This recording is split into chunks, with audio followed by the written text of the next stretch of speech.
Hey Diego, howdy YouTube. Today we are cooking up a little bacon bomb and some sausage wrapped bacon for breakfast. And this is a submittal for Soulsurvivorx2, or Soulsurvivorx2. Their gun giveaway contest. It's a video about what I do, and I just did a video blog in response to Mr. Big D909 asking me what I do about the grease buildup in my Weber.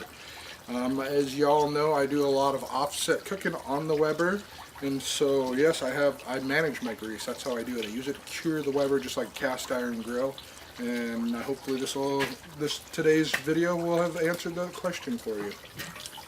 The food's been on there, and as you saw earlier, the grease was starting to burn. It's not quite burned off good, so we're going to let it go a little longer. Alright, last time I cooked on this side. I had the coals on this side, I had some food on this side, so the grease dripped down. This is an answer to a question. What do I do about the grease? I'm going to put the coals on this side. They're going to burn that grease off before I start cooking. What I do to clean my grill is I don't worry about cleaning it after I'm done cooking. I do it the next day since I'm cooking every day. And it doesn't go 2 or 3 days without getting used. I might not make a video on the Weber every day, but I'm usually cooking on it every day. Anyways, so I got the hot coals over here. I let the grill sit for 5 minutes or so, and then I scrape it off and I rotate it, and I start cooking on this side, and this heats up while I'm cooking, and then I just scrape it off. And that's how I clean my grill.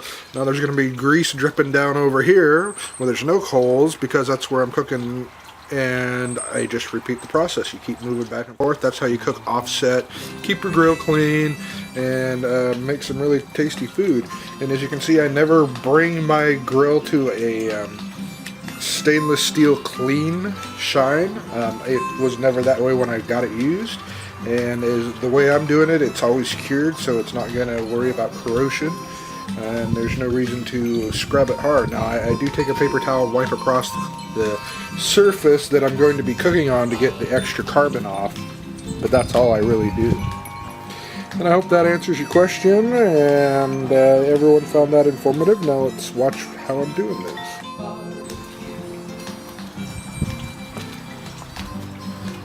Okay, so the grease is on this side. What do? We take the lid off. You just hate it when that happens. Now you can either pick it up and rotate it around, but since this came bent into a certain pattern and it only fits well, scrape this over here. Now when I dump my charcoal chimney in here, it's going to land here. So I've got my old coals here in the center to keep it from all spilling out. That's how you keep it offset. And as I always dump my charcoal chimney before it's completely gray, because I can use that heat to clean my grill and get these other charcoals burning. And you can always add a briquette lump here or there if you feel like you need it. But today I'm just cooking up a couple of sausage patties for breakfast, and we're going to bacon wrap those, of course. So I don't really need a large area, just need a small area to cook on, actually, and I'm going to set them over here because I'm going to offset them. Oh, I don't know if you can see that very well, but there's a lot of ash here, and so you just move it back and forth with the...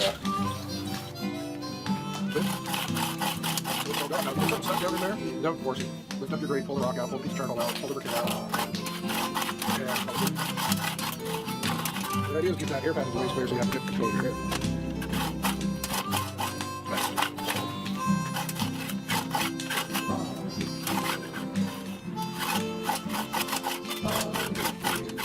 Time to dump the ash can. Alright, so we told you how to set it up for cleaning using offset continuously. And so you just simply put your grate back on. I like to start my charcoal chimneys above where I'm going to be cooking on, so it doesn't drop extra heat where I'm not going to be. And that's it. Let's get the charcoal chimney going. I think y'all know how to do that, but we'll show you just in case. Alright, now since it is upside down, we could actually use more paper than we normally would. And you take this is not even a half a sheet. one little ball out of about a full sheet of paper, nice and tight, and that's it. That'll be an extended flame. And the rest of it you just do nice and loose. I'll actually do more than that. This paper's a little damp from the humidity last night. You just shove your paper up in there loosely, and then you put your charcoal in. So if you have small chunks of charcoal, they won't fall all the way through to your barbecue right away. And yeah, I have room to put another wad of paper, no problem, but I'm going to do that. Even, you know, if you have small charcoal, you can put a little piece of paper there so it won't fall through. And that's it. Just put the charcoal on and light it now. Alright, I mean, sometimes I wear gloves, sometimes I just do it by hand. I have to wash my hands to go when I go inside to prepare my food, so I'm just playing with the charcoal by hand. I got one big chunk in the top, and then I want some air, and then little pieces all around the outside.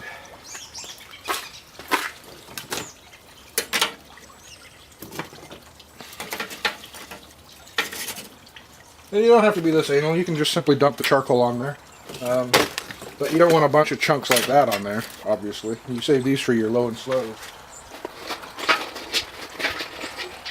And use your small ones for these faster cooks. That one chunk of charcoal will burn through. This will just help it all get going better. It's that simple, folks. Light it, wash your hands, light it, go inside and prep your food, because in 10 to 15 minutes this is going to be done. Probably 5 to 10.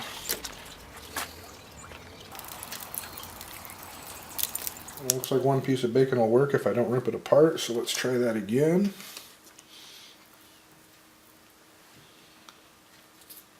And we want the bacon to kind of curl around the patty. And we do need to stretch it a little bit. They should all shrink together a little bit. So you know, if your bacon isn't touching each other, the fat touching fat, it won't stick and it'll unravel on you. So it's that simple, it's that easy, and it's going to be dang tasty on a sesame seed bun. I cooked up all my vegetables yesterday. Farmers markets tomorrow. I'll be picking up a few there, but vegetables are going out of season for us, so don't have many vegetables to put in this anyways, but I would probably say if I'd have diced up some onion and some peppers and some mushroom, that would be really good filler. Okay, there you go. There we have it. Hope you all enjoy. Thanks, babe. Nice thin bacon. Just can't help but leave it.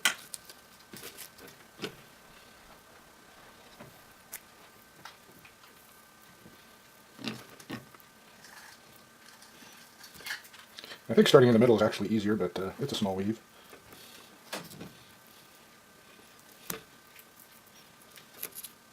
It's a bacon plate! Oh my goodness.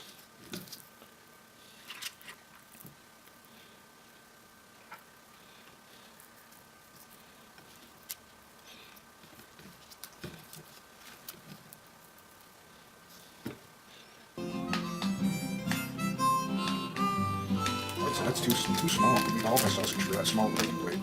That's why I like to put hamburger in it too. It's just an awful lot of pork. Prefer 1/3 sausage, 2/3 ground beef. Supposed to be a nice sweet flavor. Like maple bacon. Jimbo Jitsu maple sausage and all. I forgot my plastic wrap to help make it roll better. And I put on too much sausage. Let's try it.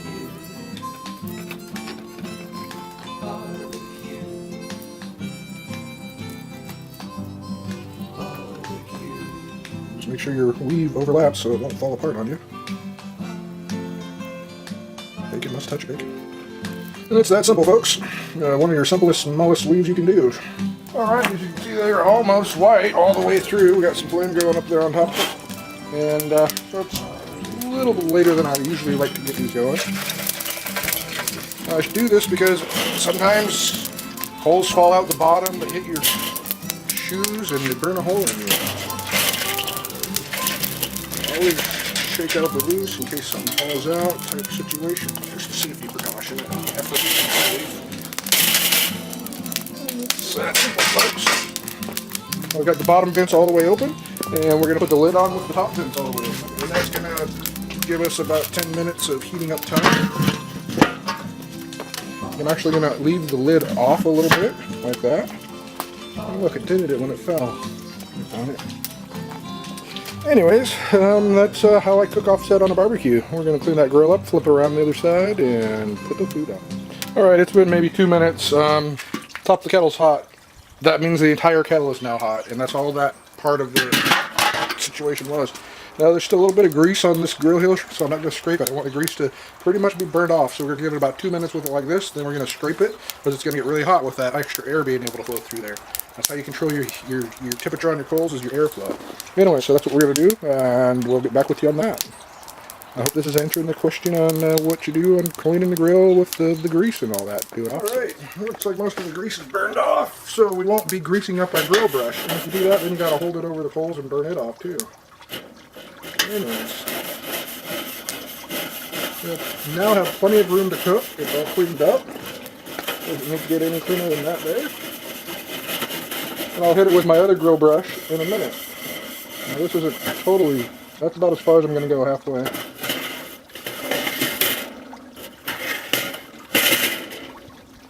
Like I said, I got another grill brush that I'll hit it with, and it just does a little different cleaning job. Being how it's a different style. And I like to do 2 quick ones. This basically gets a lot of the fine stuff the other one's gonna miss. Okay, so we've cleaned up our grease from last cooking. We're ready to start cooking now. If we get our food to get on here, we're just gonna let this grease burn off. So it's that simple, that easy. Let's get the food and put it on here. Oh, and I'm gonna take a little wet paper, clean, dry paper towel and just wipe any ash off. Paper towel.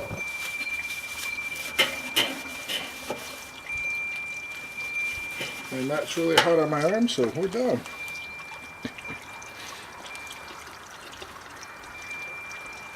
The sacrifices I make for the camera shots, guys. You should really appreciate that. Okay, that's where it's at, so we're going to leave that up so I can watch it. In case I have to try and play with it. And actually...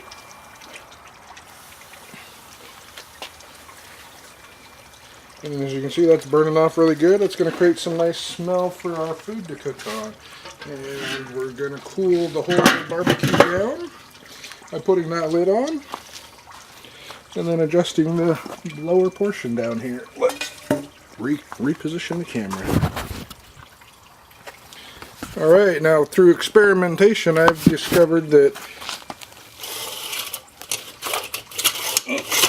if you get something in there at this point, just go like that, you knock it out. Right there is about 1/3 of the way open on that whatchamacallit, air vent.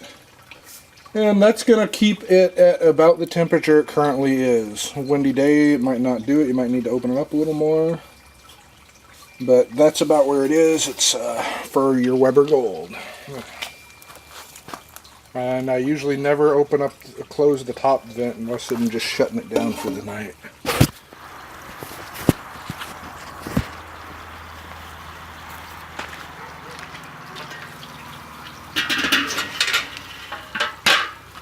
Alright.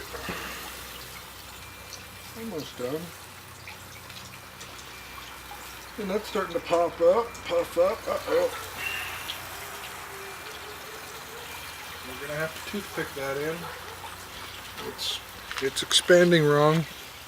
Alright, I got caught up editing the Fish Brewing Company Spotlight Oli's Spotlight video.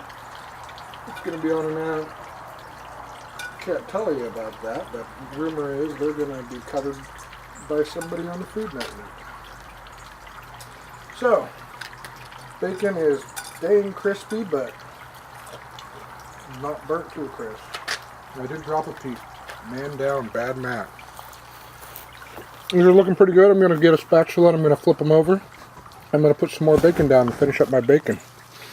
And we're probably even going to try and roll that bacon weave. It fell apart on me. The piece I stuck, the second toothpick I stuck in it, the bacon just broke, so we're just going to roll that side down and let it finish cooking. Alright, I didn't even make it in the house before Angie commandeered the bacon. And where am I going to want to stack these up at? I'm just going to flip it like that. Ooh, that's nice and pretty. Gosh, can you see that? That's almost done. Ow, that is hot. Okay, different camera angle. And then for this, I'm going to actually pull the toothpick out. Not really doing much anyways. Just going to try and roll it over. And we're just going to leave it sit like that. Going like that.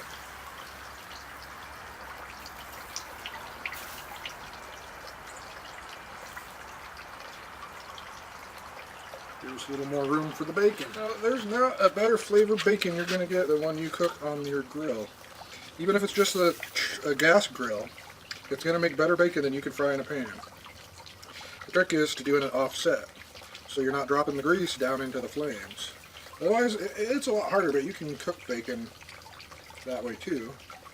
You just have to be on it all the time. Whereas this way I can leave it sit for 5 or 10 minutes, come out, make sure it's not burnt to a crisp, come back in another 10 minutes. I'm going to put some wood down there to get some smoke going on. Should have done that earlier probably, but the bacon really doesn't need it. It's cured already. It's got its own little maple flavor, whatever cure it's got going on there, and it's good.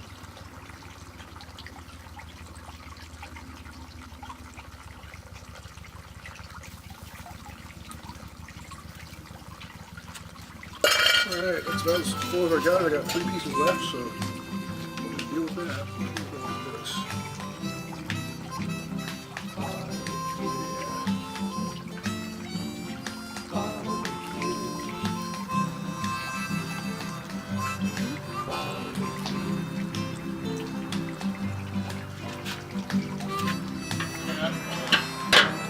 Bacon's cooking up nicely. These are nice and red. Oh my. See that?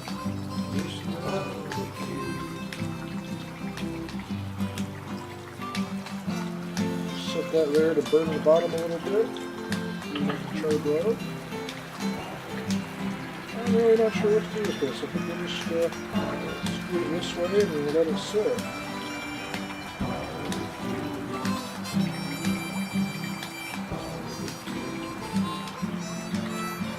Bacon's looking good. We're just going to let it go for probably another 10 minutes. It's all good. Our coals are almost out too, so everything's coming together at the right time. Oh yeah. Oh yeah, I'm getting excited about that.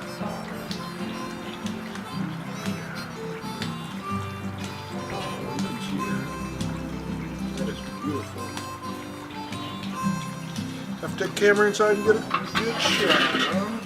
Man, that is good. We weren't sure if we wanted to put some ketchup on that. We put a lot of mayonnaise on it, but with that maple bacon sausage and that bacon, oh, that is good stuff, let me tell you, yeah. Got some good smoke going on there. Nice flavor, wonderful breakfast. Thank you all for watching. Shucks, that's good. Alright, almost done cooking for the day. So, not only is this my Nonstop BBQ Marathon video, this is my Soulsurvivorx2 gun giveaway contest video, where I demonstrated how to use your Weber kettle in a unique manner, using the offset low and slow techniques. This is also my weekly blog, where I answered a question by Big D909. And I guess it's time to tell you a little bit about what's going on in my life, since it's a weekly blog. I don't know what happened with my TCTV shows. I did not get an email response from my last submittal, so I am going to burn all my shows. I've got like 4 or 5 backlog now. I'm going to burn those to the CD, and I'm going to take them down to TCTV today and submit those. I've also got my new pond pump came in. It's got a 2-inch diameter fitting, so I'm going to take that to Home Depot, and I'm going to find some core tube so I can run it from one pond to the other. And it's got a 25-foot head height, so I'm excited about that. That means it'll lift water 25 feet in the air. Should get a great increased water flow rate from that.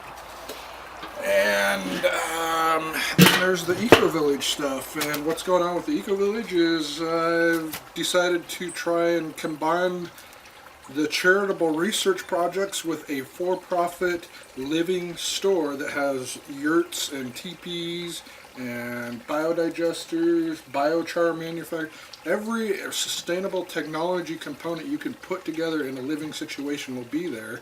Available for use display. People can rent, people can stay as a hotel, bed and breakfast situation, do all sorts of things there, and they'll be able to experience all the different sustainable technologies we have in the United States in one spot. They can go buy it from the manufacturer, and I should get a percentage of the sales.